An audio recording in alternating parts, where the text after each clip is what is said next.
Pemirsa, dari hasil survei terbaru indikator dan hasil survei sebelumnya yang dilakukan oleh Indopol dan Median menunjukkan bahwa deklarasi Anies Baswedan sebagai calon presiden 2024 oleh Partai Nasdem pada 3 Oktober kemarin ternyata memberikan efek elektoral untuk mantan gubernur DKI Jakarta itu. Begitupun sebaliknya, elektabilitas Partai Nasdem pun naik 2 kali lipat dalam 8 bulan terakhir. Tidak hanya itu pemirsa, majunya Anies sebagai capres juga berpotensi mengalihkan suara Prabowo ke Anies Baswedan di tengah obral dukungan Presiden Jokowi ke Prabowo dan Ganjar. Untuk membahas seperti apa dinamika dan peta politik yang bergulir, sudah bergabung bersama kami Direktur Eksekutif Lembaga Survei Indonesia, Jayadi Hana. Selamat pagi Mas Jayadi, salam sehat Mas. Pagi Mas Jay. Selamat pagi Reno, Eva, salam sehat juga. Baik. Ya, Mas Jai, elektabilitas Partai Nasdem dan Anies Baswedan ini kompak meningkat tajam di berbagai survei. Analisis Anda apa saja faktornya, Mas Jayadi? Ya pertama memang kalau kita lihat berbagai hasil riset selama beberapa bulan terakhir atau setahun terakhir ya, memang ada 3 nama dari bakal calon presiden itu yang potensial membantu partai-partai untuk meningkatkan dukungan suaranya. 3 nama itu ya yang selalu ditemukan teratas, Ganjar, Anies, dan Prabowo gitu. Itu satu. Yang kedua kemudian deklarasi partai, dalam hal ini Partai Nasdem dengan Anies itu membuat asosiasi antara Anies dengan Nasdem itu semakin kuat gitu. Itu yang kedua faktornya. Yang ketiga saya kira pasca menjadi gubernur, Anies kemudian punya kesempatan untuk melakukan sosialisasi lebih luas karena dia tidak lagi dibatasi oleh tugasnya sebagai gubernur, tapi lebih sebagai calon yang sudah dideklarasikan oleh Nasdem meskipun belum punya cukup dukungan suara presidensial threshold. Jadi 3 hal itu saya kira yang membuat deklarasi Partai Nasdem itu berpengaruh kepada Nasdem sendiri maupun kepada Anies setidaknya ya. Nah, tentu saja ini masih dinamis, nanti akan juga tergantung kepada perkembangan berikutnya, terutama kalau nanti sudah ada kejelasan siapa sebetulnya yang akan menjadi calon. Kalau sekarang kan masih kira-kira apakah Ganjar dan Prabowo juga maju, apakah Anies atau apakah ketiganya tetap bertarung atau ada petarung lain yang nanti maju, itu juga nanti akan berpengaruh. Gitu kira-kira. Ya, Mas Jay, peningkatan elektabilitas Partai Nasdem ini yang hampir 2 kali lipat begitu ya. Ini kan juga sekaligus mematahkan dugaan berbagai pihak di awal yang menduga Nasdem ini akan terpuruk begitu setelah mendeklarasikan Anies Baswedan. Tetapi nyatanya tidak. Anies Baswedan elektabilitasnya naik, Partai Nasdem elektabilitasnya juga naik. Bagaimana Anda mengomentari hal ini? Ya itu kan seperti yang saya bilang tadi, secara umum memang kalau salah satu di antara 3 nama itu dicalonkan oleh partai politik, potensi dia untuk memberikan yang kita kenal dengan nama efek ekor jas itu cukup besar gitu ya, 3 itu. Dan Nasdem kemudian mencalonkan Anies. Nah, yang kedua adalah memang tampaknya ada asosiasi yang cukup kuat antara Anies dengan Nasdem. Pertama, memang secara historis itu ada hubungan karena Anies pernah menjadi deklarator cikal bakal Nasdem, yaitu Ormas Nasdem. Yang kedua, kemudian asosiasi itu sudah dideklarasikan secara jelas oleh Nasdem.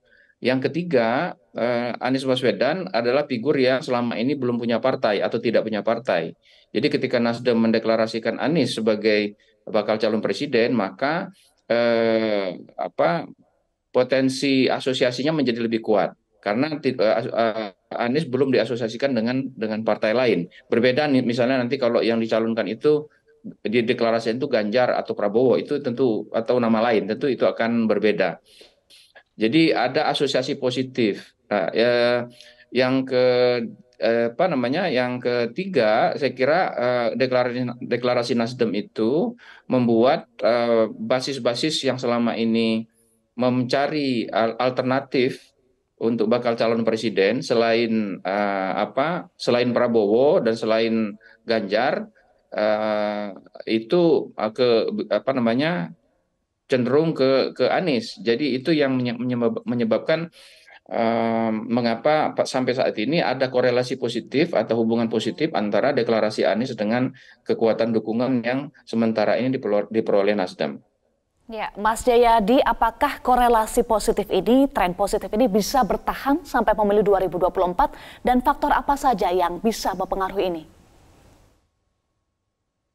Korelasi positif itu bisa terus berlangsung, apa namanya, terutama di daerah-daerah yang memang Anies memiliki dukungan yang cukup luas. Di daerah-daerah seperti misalnya di daerah-daerah yang umumnya apa namanya Presiden Jokowi kurang memperoleh dukungan pada pemilu 2019 lalu. Karena kita tahu bahwa pemilih Anies ini kecenderungannya adalah para pemilih yang kurang terasosiasi, bukan pemilih Pak Jokowi pada 2019 kebanyakan ya. Dan itu jumlahnya bisa mencapai 30-an%. Kalau kita perhatikan dari publik yang menyatakan tidak puas dengan kinerja presiden selama katakanlah 2 tahun terakhir, itu potensinya. Jadi apa namanya, ada pendukung yang sudah cukup solid yang akan terus memilih, yang cukup kuat untuk apa namanya asosiasinya dengan Anies untuk memilih Anies. Nah, dengan Nasdem mengasosiasikan diri dengan Anies, maka para pendukung Anies yang sudah cukup solid itu kemudian melihat alternatif partai yang bisa mereka dukung. Kalau selama ini mungkin alternatif partai yang mereka bisa dukung hanya Demokrat dan PKS yang dianggap berada di luar pemerintahan, maka para pendukung utama Anies itu bisa mengalihkan dukungannya atau melihat dukungannya ke Nasdem. Jadi asosiasinya cenderung akan positif dari sisi itu. Tetapi apa namanya, kita harus melihat juga karena dukungan terhadap Nasdem itu, pendukung Nasdem itu banyak juga di daerah-daerah yang kurang memberikan dukungan kepada Anies Baswedan, seperti daerah-daerah timur seperti Nusa Tenggara Timur atau beberapa Sulawesi Utara, Bali, yaitu, dan daerah-daerah yang PDIP-nya kuat. Nah, itu juga akan memungkinkan Nasdem kehilangan suara. Tetapi secara keseluruhan untuk sementara kita lihat bahwa dukungan yang masuk karena deklarasi itu dengan dukungan yang keluar akibat negatif, sebagai dampak negatif dari deklarasi itu sementara ini lebih banyak positifnya. Itu jadi kalau itu terus terjadi maka korelasi positif itu bisa terus berlangsung. Baik. Mas Jay, tadi Mas Jay bilang bahwa pendukung atau pemilih Anies ini adalah cenderung yang tidak memilih Jokowi di Pilpres 2019 kemarin. Kita tahu pada saat Pilpres ini kan persaingannya hanya Prabowo dan juga Joko Widodo. Berarti ada potensi Prabowo atau suara yang semula untuk Prabowo ini juga akan beralih ke Anies Baswedan. Iya, iya betul. Itu konsekuensinya. Itulah salah satu alasan yang menjelaskan mengapa kalau kita simulasikan 3 nama, Ganjar, Anies, dan Prabowo, maka tidak ada suara Prabowo tidak seperti pada tahun 2019 kan. Pada tahun 2019 suara untuk Pak Prabowo itu 44,5%. Tapi sekarang beliau berada di kisaran 20-25% ketika atau 20-30% katakanlah begitu, kalau diadu dengan Anies dan Ganjar. Dari mana, mengapa demikian? Padahal Prabowo sudah dikenal sangat luas ya, jauh lebih dikenal dibandingkan dengan Anies dan juga dengan Ganjar. Itu karena pemilih Anies dengan pemilih Ganjar itu cenderung overlapping, cenderung berasal dari sumber dukungan yang sama. Karena itu sebagian dari pendukung Prabowo kemudian berpindah ke Anies. Jadi apa namanya, akan terjadi pertarungan sengit di sini. Bagaimana kalau tiga-tiganya maju, akan terjadi pertarungan sengit bagaimana Prabowo mempertahankan dukungannya di daerah-daerah yang apa namanya dia kuat-kuat di 2019. Pada saat yang sama, ketiga calon ini nanti akan bersaing untuk mendapatkan sebanyak mungkin pemilih dari Pak Jokowi pada tahun 2019. Sementara ini pemilih Pak Jokowi lebih banyak berada di Ganjar. Saya lihat data-datanya masih sekitar 50% pemilih Jokowi itu ke Ganjar. Sebagian kecil ke Anies, sebagian kecil juga di Prabowo. Tetapi pendukung Prabowo terbelah.